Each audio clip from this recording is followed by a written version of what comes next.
ఇక రాష్ట్రానికి పెట్టుబడులు సాధించడమే లక్ష్యంగా ప్రపంచ ఆర్థిక సదస్సులో పాల్గొనేందుకు దావోస్ వెళ్లిన సీఎం చంద్రబాబు బృందం జ్యూరిచ్లో అక్కడి తెలుగు పారిశ్రామికవేత్తలతో భేటీ అయ్యారు. పెట్టుబడులు పెట్టేందుకు ఆంధ్రప్రదేశ్ అనుకూలంగా ఉందని, పెద్ద ఎత్తున ఇన్వెస్ట్ చేసేందుకు ముందుకు రావాలని సీఎం పిలుపునిచ్చారు. ఏపీని crypto zone, crypto innovation hub గా తీర్చిదిద్దే అవకాశం ఉందని తెలిపారు.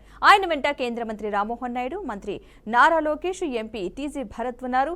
ఇక ఇదే అంశానికి సంబంధించిన పూర్తి సమాచారాన్ని మా ప్రతినిధి మధు అందిస్తారు. మధు,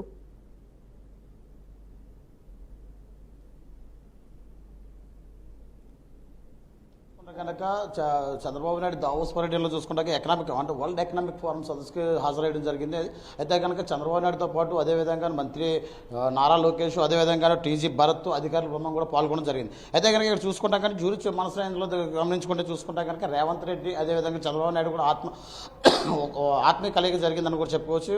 ఆ తర్వాత అనంతరం సదస్సులో పాల్గొన్నారు. అదేవిధంగా అక్కడ పెట్టుబడిదారులు వ్యాపారస్తులు ఎవరైతే ఉన్నారో వాళ్ళందరితో కూడా కూర్చుని ప్రసంగంలో మాట్లాడడం జరిగింది. అయితే కనుక ఆంధ్రప్రదేశ్ అంటే అమరావతి కానీ, వైజాగ్ కానీ, అదేవిధంగా కర్నూలు, ఈ అన్ని ప్రాంతాలు కూడా మీకు అనుకూలమైన పెట్టుబడులు పెడతానికి అనుకూలమైన ప్రాంతాలు. అదేవిధంగా ఆంధ్రప్రదేశ్ నుంచి మీకు ఏం కావాలి, ఆంధ్రప్రదేశ్లో పెట్టుబడి పెడతానికి అనేసి అనేక అంశాలు కూడా ప్రస్తావించడం జరిగింది. అయితే విధంగా ఏదేమైనప్పుడు చూసుకుంటే కనుక ఆంధ్రప్రదేశ్కి మాత్రం ఈ దావోస్ పర్యటనలో సందర్భంగా చూసుకుంటే కనుక ఎక్కువ మొత్తంలో పెట్టుబడులు వస్తాయనేసి కూడా మనకు చెప్తున్న పరిస్థితులు కనిపిస్తున్నాయి. ఏదేమైనప్పటికీ చూసుకుంటే కనుక అమరావతి రాజధాని కాకుండాను, అదేవిధంగా వైజాగ్ క్యాపిటల్ సిటీ కానీ ఇవన్నీ చూసుకుంటే కనుక ఇవన్నీ కూడా అనుకూల వాతావరణం కానీ, అదేవిధంగా మిడిల్ పాయింట్ అంటే భారతదేశానికి మిడిల్ పాయింట్లో ఉన్న ఏకైక ప్రాంతం ఏదైనా ఉందంటే కనుక ఆంధ్రప్రదేశ్. ఈ ఆంధ్రప్రదేశ్లో పెట్టుబడి పెట్టాలన్నా సరే అనుకూల వాతావరణాలే కానీ, అది అనుకూల సమయాలు, అదేవిధంగా మ్యాన్ పవర్ చూసుకుంటే కనుక ఉండండి. మొత్తంగా జ్యూరిచ్ లో ఏపీ సీఎం చంద్రబాబు నాయుడు మాట్లాడుతున్నారు. లైవ్ లో చూద్దాం.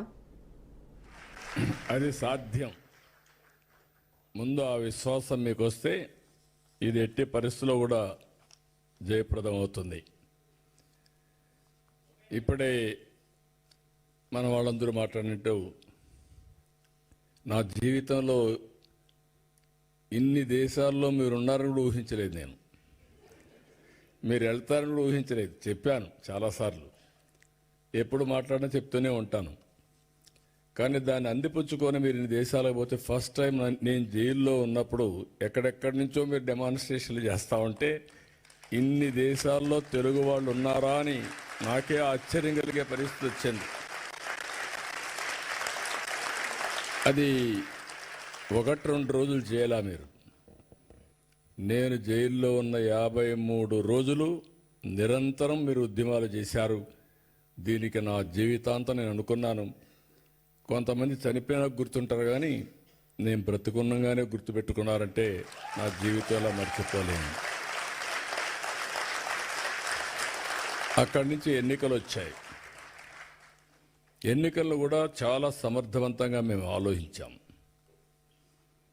రాష్ట్ర భవిష్యత్తు ఒక పక్క, రాజకీయాల్లో ఉండదగ్గ వ్యక్తి కాని వ్యక్తి ఆ రాష్ట్రంలో ముఖ్యమంత్రిగా ఉంటే ఏం జరిగిందో మనం చూసాం.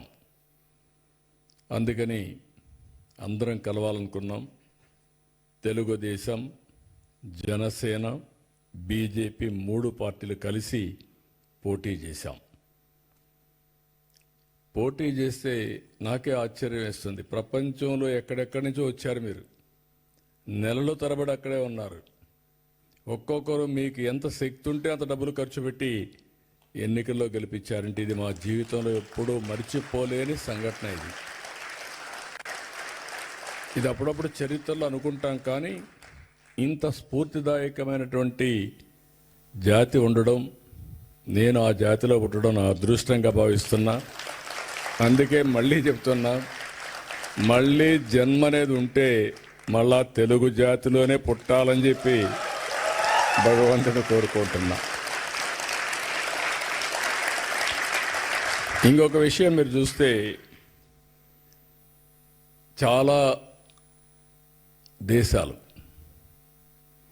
చరిత్రలో చాలామంది నాయకులు పౌరుల్ని తయారు చేయడంలో వాళ్ళు ఒక బాధ్యత తీసుకొని చేశారు. ఒక సింగపూర్ని ఒక ఫిషర్మెన్ విలేజ్ని ఈరోజు మోస్ట్ లివబులే కాకుండా మోస్ట్ అడ్వాన్స్డ్ దేశంగా తయారు చేశారు. ఒక పబ్లిక్ పాలసీలో ఆనాటి పాలకులు లీ కువాన్ యూ. ఇలాంటి అన్ని దేశాల్లో కూడా మనం చూస్తే ఇదే చరిత్ర మనకు గుర్తొస్తుంది. చరిత్ర అంతా నేను అందుకే 95లో ముఖ్యమంత్రి అయినప్పుడు ఆలోచించాను.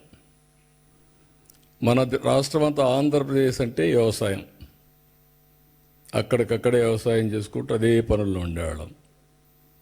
మీరు గుర్తుపెట్టుకోవాల్సింది, మీలో కూడా ఎందుకు నేను మాట్లాడుతున్నానంటే ఎప్పటికప్పుడు మీలో కూడా ఒక ఆలోచన విధానం రావాలి, చైతన్యవంతులు కావాలని చెప్తున్నాను.